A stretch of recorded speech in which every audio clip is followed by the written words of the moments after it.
तारा नाम की एक बाघ शावक हरी भरी जंगल में रहती थी। जंगल उसका खेल का मैदान था, जहाँ ऊंचे ऊंचे पेड़, घने झाड़ियाँ और तरह तरह के जानवर रहते थे। तारा के लिए हर दिन एक नया रोमांच होता था। उसे लुका छिपी खेलना बहुत पसंद था। वह रंग बिरंगी तितलियों का पीछा करती जो उसके आसपास मंडराती रहती थीं। तितलियां हवा में तैरते हुए छोटे छोटे रत्नों की तरह दिखती थीं और तारा उन्हें पकड़ने के लिए ऊंची छलांग लगाती और झपट्टा मारती। वह मजबूत लताओं से झूलती और हवा को अपनी फर से गुजरते हुए महसूस करती। लताएं प्राकृतिक झूले जैसी होती थीं और जब तारा उन पर झूलती तो उसे ऐसा लगता था जैसे वह उड़ रही है। तारा अपने जंगल के घर में कभी बोर नहीं होती थी। हमेशा कुछ नया खोजने को मिलता था, कोई नया खेल खेलने को मिलता था या कोई नया दोस्त बनाने को मिलता था। जंगल जीवन और उत्साह से भरा हुआ था। एक दिन तारा ने कुछ नया देखा। उसकी तेज नजरों ने रंगों की एक ऐसी झलक देखी जो उसने पहले कभी नहीं देखी थी। चमकीले सुनहरे पंखों वाला एक पंछी उसके पास से उड़ गया। सूरज की रोशनी में उसके पंख ऐसे चमक रहे थे मानो सोने का कोई टुकड़ा उड़ रहा हो। यह पंछी ऐसा था जैसा उसने पहले कभी नहीं देखा था। खास उसके रंग ही नहीं थे, बल्कि जिस तरह से वह इतनी शान और सुंदरता से हिलता डुलता था वह भी अलग था। जैसे ही वह जंगल में और अंदर उड़ा, उसने एक सुंदर गीत गाया। वह गीत मधुर और मनमोहक था, जिससे हवा में एक अलग ही जादू फैल गया। तारा को उत्सुकता हुई और वह उस पंछी के पीछे पीछे चल पड़ी। वह इस रहस्यमय प्राणी के बारे में और ये कहाँ जा रहा है, इसके बारे में और जानना चाहती थी। वह देखना चाहती थी कि वह कहाँ जा रहा है। ऐसा लग रहा था जैसे पंछी उसे कहीं ले जा रहा हो और हर कदम के साथ तारा की उत्सुकता बढ़ती जा रही थी। पंछी उसे जंगल के उस हिस्से में ले गया जहाँ वह पहले कभी नहीं गई थी। यह बहुत रोमांचक था। पेड़ यहाँ और ऊंचे थे, पौधे और घने थे और जंगल की आवाजें भी अलग थीं। तारा को ऐसा लग रहा था जैसे वह किसी महान साहसिक कार्य पर निकली हो और अपने ही घर में एक नई दुनिया की खोज कर रही हो। तारा उस सुनहरी चिड़िया का पीछा करती रही। उसे ऐसा लगा जैसे घंटों बीत गए हों। चिड़िया एक डाल से दूसरी डाल पर उड़ती रही, हमेशा तारा से थोड़ा आगे। आखिरकार चिड़िया एक तेज बहती नदी के किनारे एक चट्टान पर उतर गई। नमस्ते, तारा ने कहा। उसकी आवाज थोड़ी डरी हुई थी। उसने पहले कभी किसी चिड़िया से बात नहीं की थी। नमस्ते नन्ही तारा, चिड़िया ने गाना गाया। उसकी आवाज बजती हुई घंटियों जैसी लग रही थी। मैं देख रही हूँ कि तुम जादुई घास के मैदान के बारे में जानने को उत्सुक हो। तारा की आंखें खुली की खुली रह गईं। एक जादुई घास का मैदान? वह क्या था? जादुई घास का मैदान अजूबों की जगह है। यह इस नदी के उस पार है, पथरीली पहाड़ी के पार और छिपे हुए रास्ते से होकर। यह एक ऐसी जगह है जहाँ सपने सच होते हैं। तारा के अंदर उत्तेजना की एक सनसनी दौड़ गई। ऐसी जगह जहाँ सपने सच होते हैं, उसे यह जगह देखनी ही थी। लेकिन मैं वहाँ कैसे पहुँच सकती हूँ? ये पार करना बहुत मुश्किल लग रहा है। सुनहरी चिड़िया ने समझदारी से सिर हिलाया। यह एक कठिन यात्रा है, लेकिन तुम एक बहादुर और समझदार बाघ शावक हो। मुझे पता है कि तुम यह कर सकती हो। और देखो, यहाँ कोई आ रहा है जो तुम्हें नदी पार कराने में मदद कर सकता है। तारा ने चारों ओर देखा। एक बड़े छपटे पत्ते पर एक कछुआ उसकी ओर तैरता हुआ आ रहा था। उसकी आंखें दयालु थीं और उसके चेहरे पर एक सौम्य मुस्कान थी। यह टिम्मी कछुआ है। वह बहुत बुद्धिमान है और नदी को अच्छी तरह जानता है। वह तुम्हें पार उतरने में मदद कर सकता है। टिम्मी पास आया और उसने सिर हिलाकर तारा का अभिवादन किया। यह बड़ी नदी खतरनाक हो सकती है, लेकिन चिंता मत करो, मैं नदी पार करने का एक सुरक्षित रास्ता जानता हूँ।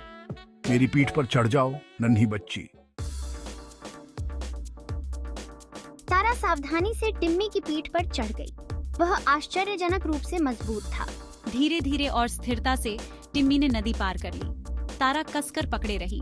वह सवारी और नजारे का आनंद ले रही थी। मेरी मदद करने के लिए धन्यवाद। अब मैं उस पर कैसे चढ़ूं? उसने एक ऊंची पथरीली पहाड़ी की ओर इशारा किया। ये चढ़ाई बहुत मुश्किल लग रही थी। चिंता मत करो, मैं ठीक उसे जानता हूँ जो इसमें तुम्हारी मदद कर सकता है। ऊपर देखो। तारा ने ऊपर देखा। पथरीली पहाड़ी से एक गिलहरी नीचे उतर रही थी। वह छोटी थी, लेकिन वह अद्भुत गति और फुर्ती के साथ हिल रही थी। यह सैमी गिलहरी है। वह पथरीली पहाड़ी के हर नुक्कड़ और कोने को जानता है। सैमी पहाड़ी के नीचे पहुंचा और अपनी झाड़ीदार पूंछ हिलाकर तारा का हंसते हुए स्वागत किया। मेरे पीछे आओ, मुझे ऊपर जाने का सबसे आसान और सुरक्षित रास्ता पता है। सैमी जैसे ही पहाड़ी पर चढ़ा, तारा उसके पीछे पीछे चल पड़ी। वह बहुत तेज था, लेकिन जब भी वह पीछे रह जाती तो वह उसका इंतजार करता। आखिरकार वे ऊपर पहुंच ही गए। तारा ने चारों ओर देखा।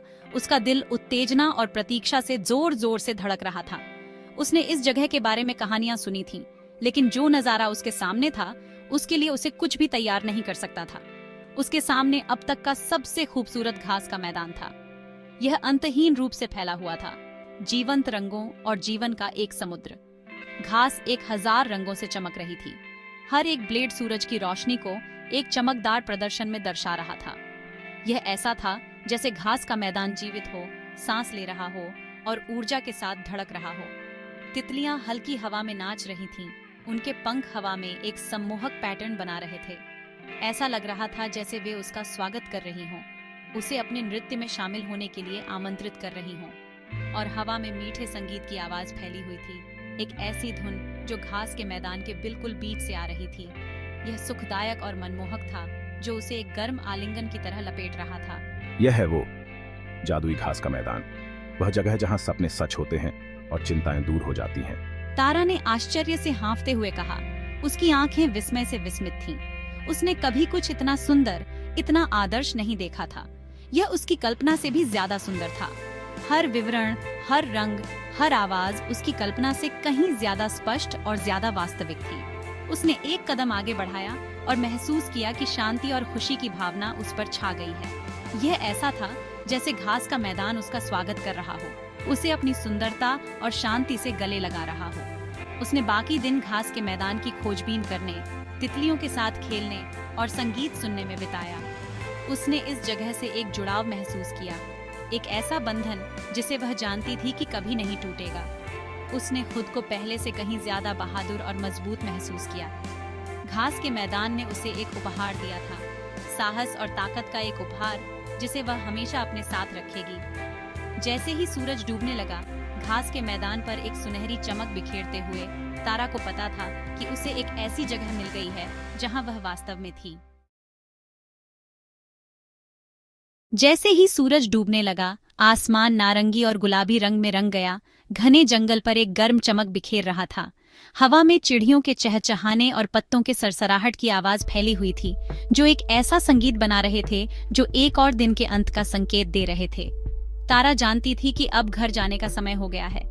उसने सैमी को धन्यवाद दिया, जो एक बुद्धिमान उल्लू था जिसने उसे विश्वासघाती रास्तों पर उसका मार्गदर्शन किया था और पथरीली पहाड़ी से नीचे उतरने में उसकी मदद की थी। उसका हर कदम उपलब्धि और राहत की भावना से भरा हुआ था। टिम्मी, जो एक सौम्य नदी ऊद बिलाव था, नदी के किनारे उसका इंतजार कर रहा था। एक दोस्ताना लहर के साथ उसने उसे चमचमाते पानी के उस पार सुरक्षित वापस पहुंचा दिया। तारा अपने जंगल के घर लौट आई। उसका दिल खुशी और कृतज्ञता से भर गया। उसने चुनौतियों का सामना किया था और उन्हें पार किया था। खुद को साबित किया था कि वह जितना सोवती थी उससे कहीं ज्यादा मजबूत है। वह नए दोस्तों से मिली थी जिन्होंने रास्ते में उसकी मदद की थी। हर एक ने उसे विश्वास, साहस और दयालुता के बारे में मूल्यवान सबक सिखाया था और उसने एक जादुई जगह की खोज की थी जिसने उसे आश्चर्य और आत्मविश्वास से भर दिया था। जादुई घास का मैदान केवल एक मंजिल नहीं था, यह उसकी यात्रा और विकास का प्रतीक था। उस दिन से तारा एक अलग बाघ शावक थी।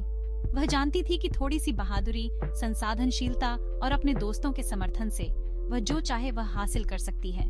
उसकी आंखें नए आत्मविश्वास से चमक रही थीं और उसका दिल ऐसी कहानियों से भरा हुआ था जिनका इंतजार था कि कब उन्हें सुनाया जाए। वह अपने सभी दोस्तों को जादुई घास के मैदान के अपने अविश्वसनीय साहसिक कार्य के बारे में बताने के लिए और इंतजार नहीं कर सकती थी। वह डर और संदेह के क्षणों, खोज के रोमांच और दोस्ती की खुशी को याद करेगी। तारा की वापसी केवल घर वापसी नहीं थी, यह उसके जीवन में एक नए अध्याय की शुरुआत थी, जहां उसने हर चुनौती को एक मुस्कान के साथ और हर अवसर को खुले पंजों से स्वीकार किया। जंगल उसका घर था, लेकिन अब यह उसका खेल का मैदान भी था, एक ऐसी जगह जहां सपनों का पोषण होता था और हर मोड़ पर रोमांच का इंतजार रहता था।